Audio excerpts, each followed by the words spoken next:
Giornalismo 4.0. Le armi del mestiere nell'era digitale. Questo è il titolo del progetto. Ha come protagonisti noi della classe terza E dell'indirizzo tecnico informatico dell'Istituto Giovan Battista Odierno di Palma di Montechiaro.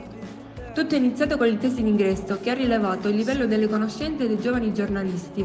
Per la prima volta abbiamo approfondito temi come il segreto professionale, il coccodrillo, il procurato allarme e la privacy per i personaggi noti e non. Poi la classe, trasformatasi in una redazione, si è divisa in due parti. Un gruppo di ragazzi si è dedicato alla scrittura di un testo, cioè l'articolo del nostro servizio, mentre i rimanenti alunni sono dedicati alle riprese e successivamente al montaggio con l'app iMove.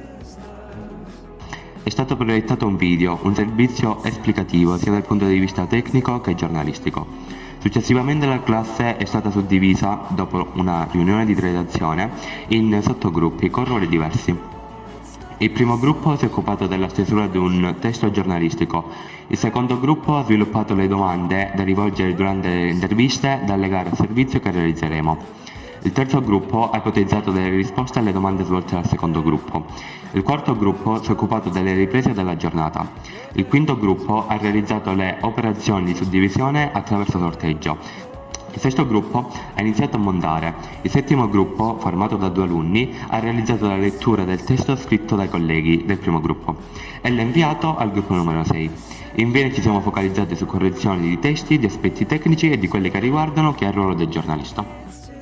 Il nostro percorso continua tra le mura dell'azienda. Televideo Agrigento, che oggi ci ospita, gli studi e la relazione aprono le porte. Ad accoglierci da buon padrone di casa Pietro Licausi, uno degli editori di TVA. Quindi abbiamo visto come vive la redazione. La riunione con la rassegna stampa, le uscite con eventuali conferenze ufficiali. A questo punto il montaggio, assemblaggio, la scaletta e i titoli sia dal punto di vista giornalistico che tecnico. Abbiamo incontrato il direttore di TVA, Arturo Cantella, che ci ha raccontato il suo ruolo e la responsabilità della sua figura.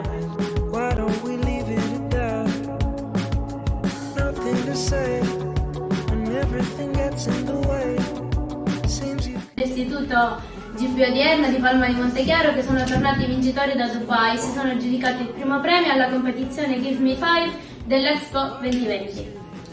Oggi è anche il giorno di 2 visite a sorpresa.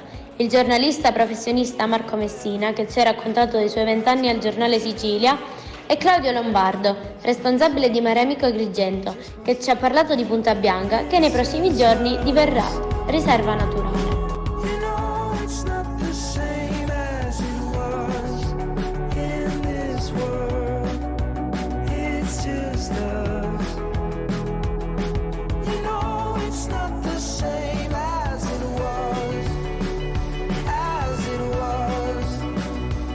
Questa casa era l'ex caserma della Guardia di Finanza, che è stata aperta dall'inizio del secolo scorso fino al 1969. C'erano i finanzieri che controllavano il mare con i binocoli. Ora ovviamente non serve più, perché con i satelliti, con tutta la tecnologia degli anni 2000 non ha senso più andare a fare un controllo con i binocoli. Cosa pensi possa accadere in questo posto tra un po' di anni? Secondo me sarebbe meglio se mettessero questa zona in sicurezza, visto che il bagno ad esempio non si può fare, si può osservare dal punto più alto, cioè dal bunker, il castello di Palma di Montechiaro, Real Monte. Che cosa proporresti al nuovo sindaco di Palma? Di rendere questo luogo un ritrovo sportivo con delle piste di bikers, oppure anche piste di enduro, quad e fare trekking. Siamo i ragazzi della terza E dell'Odierna di Palma di Montechiaro. Oggi siamo qui a Punta Bianca, territorio in parte anche di Palma di Montechiaro.